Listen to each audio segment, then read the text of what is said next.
Hey guys, welcome back here to today's edition of Advanced Bass Fishing. Appreciate you guys swinging by the channel. And guys, today I want to talk about big bass and when is the best time to catch a big one. Like if you want to go out and really focus and catch the biggest bass of your life or fish over 5, 6, 7, 8 pounds, I'm going to give you guys the exact set of situations and conditions and time of the year where your odds are just a lot higher. The time of the year that you fish has a lot to do with the consistency of catching big ones, because if you don't fall into these windows that I'm getting ready to talk about in today's video, any big fish that you catch is just going to be a random coincidence. But if you sort of follow some of the guidelines I talk about in the video today, you're going to notice a definite, string of consistency in how many more big ones you catch and how you can reproduce that, season after season. So we'll get into that in today's episode here. Also, guys, before we get started, before in the video here, thank you very much for everybody that's taken time to subscribe here to Advanced Bass Fishing. Really appreciate that. If you've signed up to be a channel member or a Patreon member, thank you very much. And again, guys, thank you for the support of the channel, for everybody that's been using and bookmarking my Tackle Warehouse link for your fishing purchases and all the video descriptions. That's the reason we're on YouTube here, guys. The way YouTube has really, kneecapped the creators the last year. That's what all the creators depend on and stuff like that to keep the channel on. So thank you very much for that. Okay, who does not like to catch big ones? I mean, everybody likes to catch a big fish. There's something about catching a really big fish that's just sort of surreal when you do it. And what a big one is relative to where you live in the country, because if you guys are spoiled and you live in California or Texas or Florida, those are the three lakes where all the big fish live at. It's like a 10-pound bass down there is definitely a giant bass, but it's not uncommon to catch 10-pounders down there for a lot of different reasons. It's just like the environment and the climate and the Florida strain bass and longer growing seasons and all that. But if you live in the rest of the country, like most of us do, the farther north that you get, up from those southern tier states, those big ones get fewer and farther between. So say, for example, in my home state here, Missouri, it's changed over the last 30 or 40 years. We used to have a lot more big fish than we do now. But now, in our tournaments here in Missouri, most of the time, 5 or 6 pounds will win big fish of the tournament. And back in 1980, it used to be 8 or 9 pounds. So 5 or 6 pounds, like throughout the mid part of the country, is usually a really nice fish. Same with up north there, 5 or 6 pounders, a big one there. So in terms of catching those big ones, now again, relative to where you're at in the country, but it's the same across the board. The system I'm getting ready to tell you about, it works everywhere. It doesn't matter what part of the country you're in or what you classify as a big one. So let's get that in there. So the time of the year and the conditions are the most important thing as far as giving yourself the best odds. Like I said, if you're outside of the window that I'm getting ready to talk about, if you catch a big one, like I said, it's more just coincidence, and it's one here and one there. But you can consistently catch bigger fish, what I'm getting ready to talk about. First of all, you have to fish during the pre-spawn period. When the water temperature is in the 50s and those fish are getting ready to stage to move up to spawn, this is the time of year where there's more big fish, aggressive and shallow and catchable, than any other time of the year. Once that water temperature hits the low to mid 50s, there is a movement of fish that weigh over 4 or 5 pounds that move up shallower in less than 10 foot of water. And not only do they move up shallower, they bite. They get a little bit more aggressive because they're feeding up for all the rigors of spawning coming up. So your odds of catching big ones are going to be a lot better if you go during the springtime of the year when the water's in the 50s. You don't want the fish to be bedding. You want it to be before bedding, and you don't want the water temperature to be below 50 degrees, because that makes it a little tougher.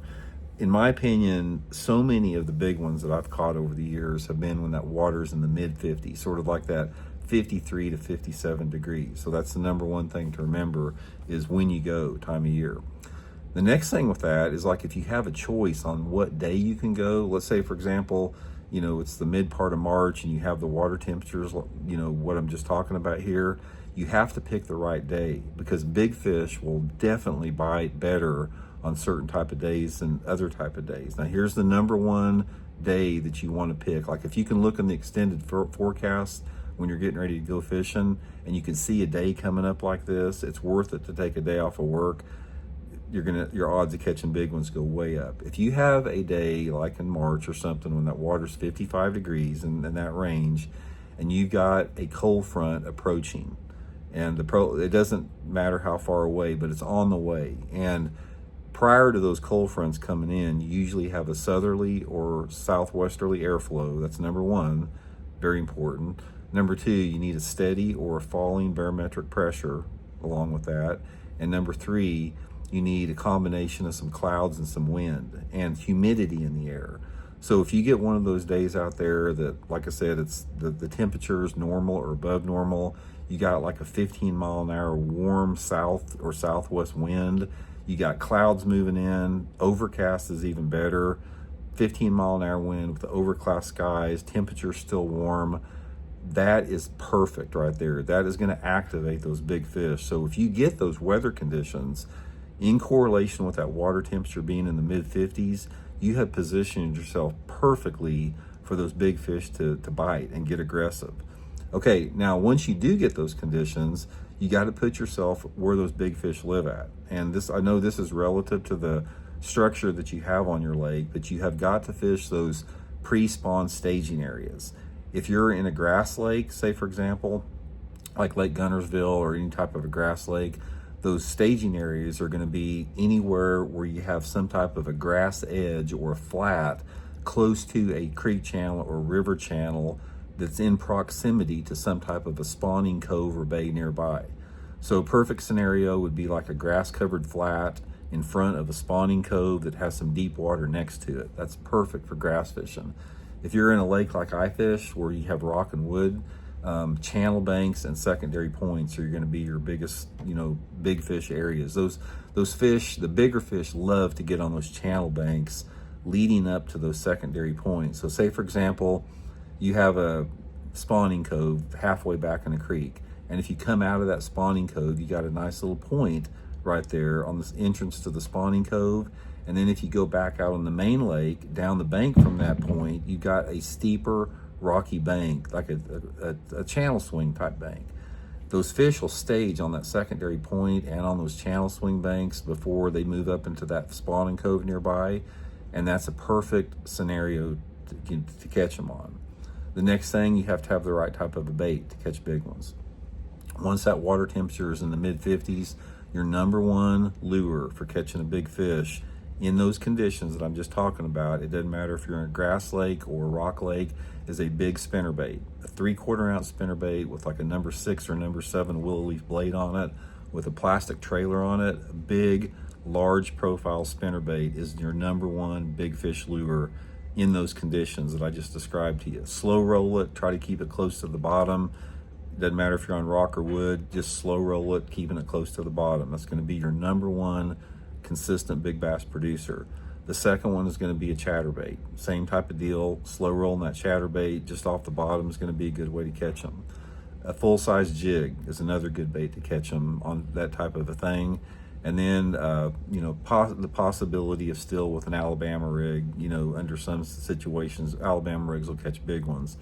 But if I could give you guys one piece of advice, water temperature 55 degrees, go out there on a day that I just described, that front's on the way, put you on a big spinnerbait, and just stay on that type of water, and your odds of catching big ones will go way up, and you'll definitely catch some quality ones if you keep with that. So anyway, hope it helps out, guys. I'll talk later.